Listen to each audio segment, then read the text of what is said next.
Welcome to Discovering. It's supposed to be winter here in the UP. The temperature kind of feels like it, but it's raining right now, if you can't see that on my lens. And the ice behind me is not good enough to get out there for ice fishing. But before Christmas, thankfully, the ice was solid enough to get out for some bluegill fishing with Connor Baccus. Oh, that was our biggest of the day so far. That was, me and Kristen think, probably 9.5. And since all of our snow melted and it feels more like April than the 1st of January, we check out some photos from some of our biggest snowstorms. So sit back and relax. It's Monday night and it's time for Upper Michigan's very own Discovering. The secret streams that flow beneath the cliffs of colored stone, forest thick and healthy with birch and pine and oak, surrounded by the greatest lakes this world has ever known. The black bear's awesome presence as he roams the hills and fields, call of the timber wolf, the loon's lonesome trill, the eagle soaring high above, the trout lies deep and still. These are what I treasure, the only way I measure feelings that I have for this fine land. There is so much to discover when you're a long-time lover of northern Michigan.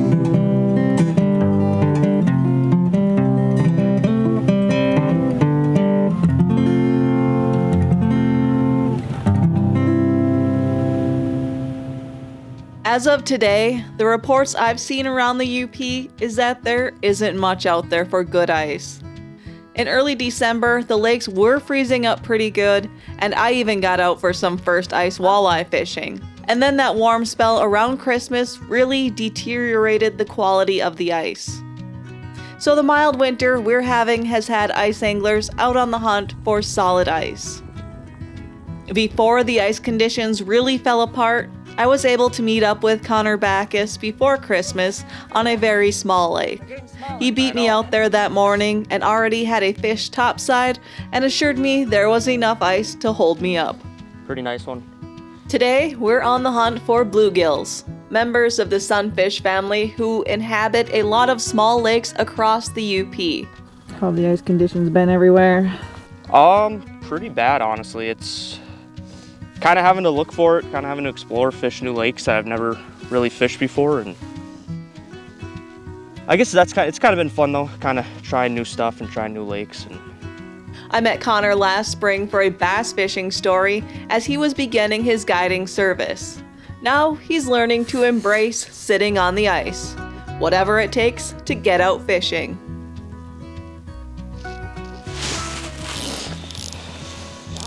yeah, feels small. Oh, little crappie. Quick release, that's fine. It's actually right here still. These are not the size crappies you want. That's the only thing about this lake is crappies don't get very big, but bluegills get pretty nice, so. Long gone are the days of guessing where the fish are and dropping a baited hook down a hole, hoping there are fish somewhere in the water below you. Yeah, we got the live scope going. It shoots out to 100 plus feet. It really, like, I don't know, it shoots out good to about like 75, and then it kind of gets a little hard to see stuff, but little one, probably a little crappie again. Yep. They'll get bigger. That's a nice thing about the live scope too. You can kind of pick fish you want to catch. You don't have to, you can kind of tell their size, and you don't really have to mess with the little ones if you don't want to. So there's my bait there. It's a little bit hard to see, and then there's fish right there coming up to it. Just how they're suspended like that.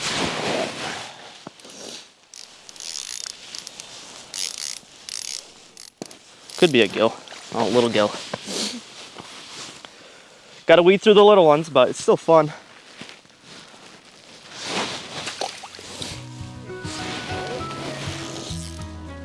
Ooh, this feels better actually.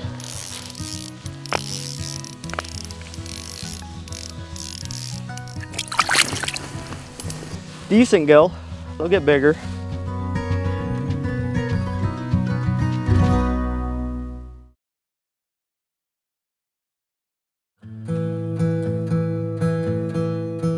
When scouting new lakes, I can see the benefits of this live sonar technology. So the way I do it, I just look on the map.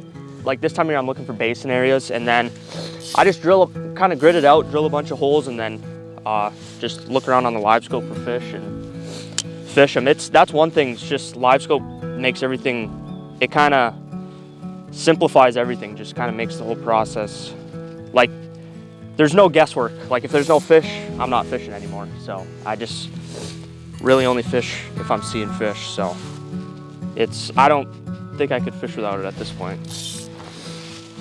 Man, there's some big marks on there. If those are bluegills, those are huge.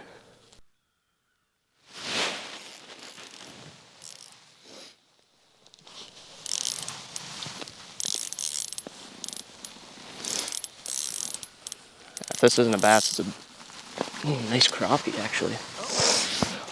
Well, fairly nice. A lot nicer than the last one. Yeah, that's actually a solid one. Get her back. Looked like a bass on live scope. Yeah, I don't know.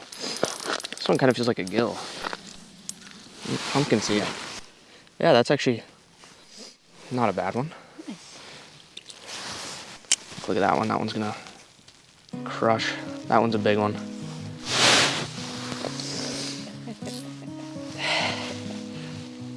Always, I swear. I think you always lose or miss the big ones. It's came back. Same one? Yep. Yeah, that's a good one if it's a gill. Oh yeah. That's a really nice one. It's going up my arm. That's a real nice one, yeah. There it goes. Oh, that was our biggest of the day so far. That was, me and Kristen think, probably 9.5. Not quite 10. Bluegills grow a lot slower than most anglers realize. It can take up to 4 years in our northern climate for a bluegill to reach maturity. These hand-sized gills that Connor is catching are at least 4 to 5 years old. The average adult bluegill is 7 to 8 inches in length, and if you catch one 10 inches or even bigger, that's a monster bluegill, and they are rare.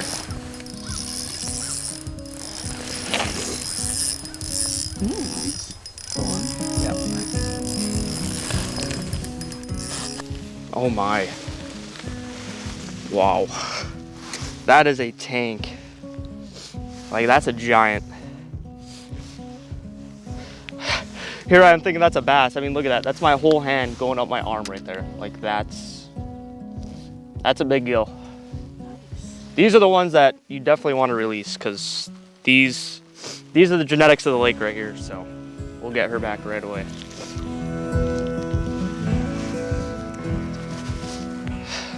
That was sick. I thought that was a bass.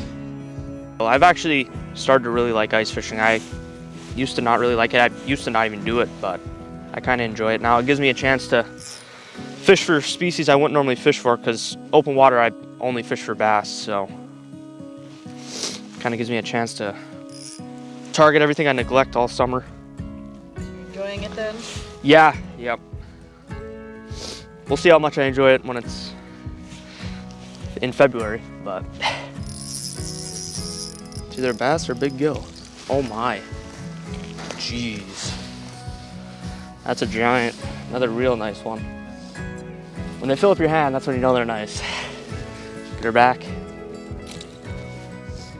I don't know, I'm just using 2 wax worms now. I'm not even gonna mess with the plastic. I thought for sure that was a bass. There we go. Okay, this is not a bluegill.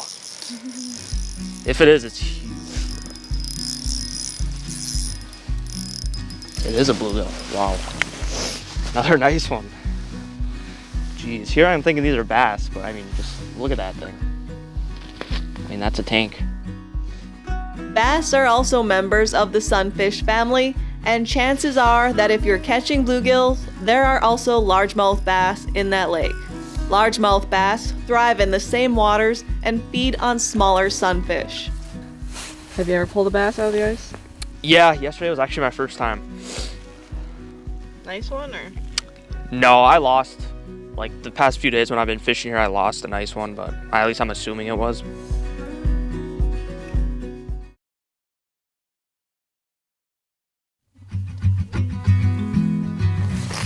Got him?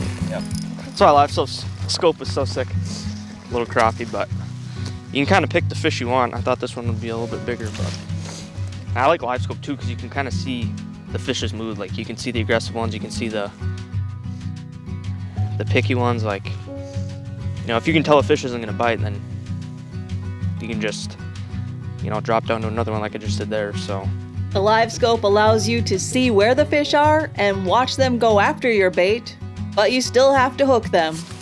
Can't believe I whiffed on that one. There we go.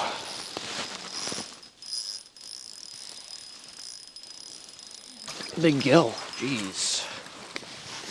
Wow. That bass is on me. It ate. Please stay on. 3-pound test, so.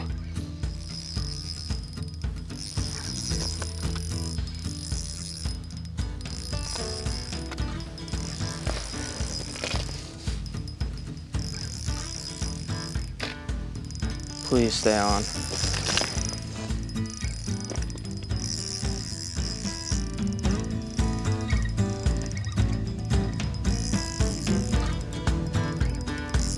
Pretty good? Yeah. I just hope I land him. Whatever it is, it's big.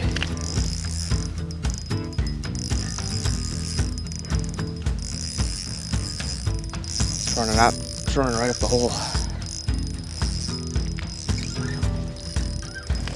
Ooh, I'm shaking bad. You're shaking? Yeah. Like bad. I really want to land this because I've lost 2 this size the past few days, so I just want to know if they're really bass or if they're pike. What are they?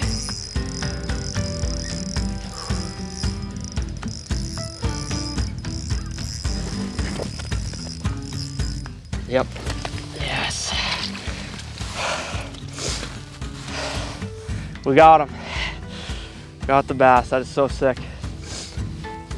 Oh, that's a nice one too. Like, not huge, but fun through the ice. That's awesome. Definitely lost a few of these the other day because that's exactly how they felt. So that's sweet.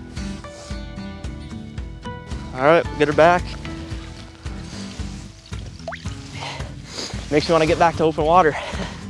I was happy to see this bass fisherman land just his second bass through the ice. After that, I filmed Connor catching a few more panfish and decided I couldn't leave the ice without catching one myself. It's either a bass or big gill. Bluegills through the ice is my favorite, and yes, I brought my jigging rod. Nice. Fishing blind over here. I wouldn't be able to, honestly. Oh, it's a little baby. How many feet of water are we in? We're in 17. There's something big down there though, so. I like bluegills because they are one of the best tasting fish. They're relatively easy to catch, and they put up a fun little fight on light tackle. And I like ice fishing for them because there are no mosquitoes. Yeah. Yeah, our number's gotta be getting up there now. Oh, I missed him. Really? I was just jigging away. I couldn't see my bait on his scope, so I had to jig the old-fashioned way. Reeled up to what I thought was a foot or 2 off bottom, and didn't pay attention to what I was doing. That's how you catch fish. It's a bluegill. Actually, Connor caught a lot more fish than I did while he was using the live scope and I fished blind. I caught 3, 1 decent one. Got him? Yep. Nice one? Yep. Oh my god.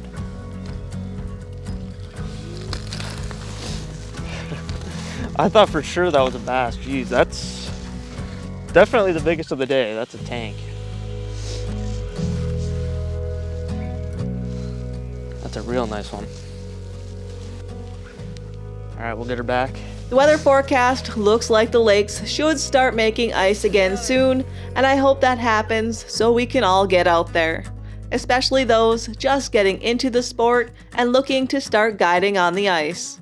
Remember to always check the ice to make sure it's thick enough, use some common sense, and be safe out there.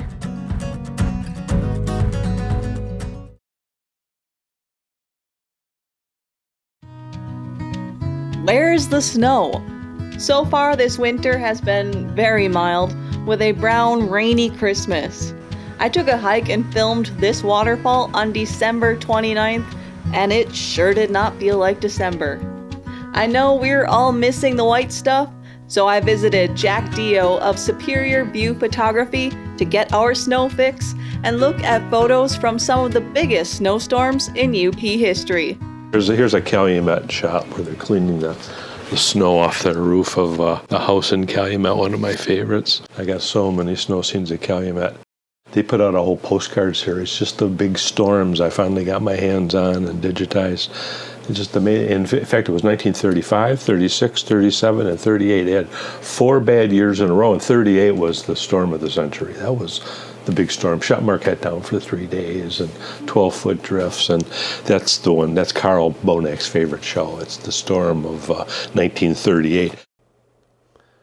This is March 12, 1899, right in downtown Ishpeming. In fact, that's Jedicke's Cigar Factory.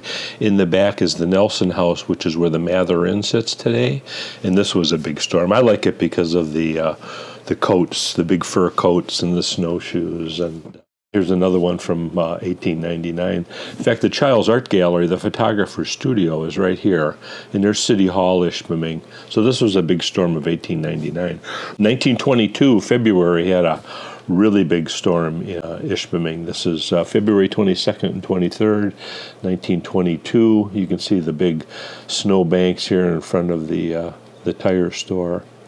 Here's some more of the streets of Ishpeming in 1922. I like this one because probably it was a day off of school, I would imagine. A lot of people came out with their skis and posed. And this group here posed and then took photos. She's got a box camera and she's got her friends up on a big snowbank. And then they ski off into the sunset here. But these were all taken by this Ishpeming studio. He was right there when all this happened. This is 1926, a big storm up in the Copper Country, and you can see the huge drifts. This is up in Hancock. So yeah, there's plenty of snowstorm photos. This is Calumet, and you can see the Michigan State Police people up on this is 1938. This was this huge storm that affected the whole UP. This is probably one of the most famous photographs taken of a snowstorm. This was taken up in Red Ridge, Michigan, by Wild Bill Brinkman, who was a photographer up there and shared his photos with me. And this is the storm in 1938. And this is a gas station in Calumet during that storm. You can see how they had to keep open for business. They had to make tunnels into the stores back then. And these are all scenes. And here's another store entrance in Calumet. So this was probably the most famous storm. This is the lighthouse at Eagle River in 1938, and you can see the force of the wind and the ice on these trees. One side of this lighthouse had 8 inches of ice on it from that storm. So these are all shots from the famous 1938 storm. Downtown Marquette wasn't spared. There's the Nordic Theater. You can see the Savings Bank in the distance, and you can see how big the drifts were. Marquette was pretty much closed down for about 3 days during that storm. Here's somebody trying to shovel out in downtown Marquette. This is Negaunee during that same storm, and you can see how the people got out the Vista Theater with enough snow to cave in the canopy there. And this is one of the common photographs, are just buried cars. Thanks, Jack, for sharing those with us, and we'll look at more another day. We're not out of the woods just yet.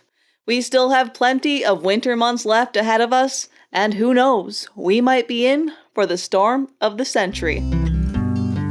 That's all for tonight, and I hope to see you right back here next week for Upper Michigan's very own Discovering.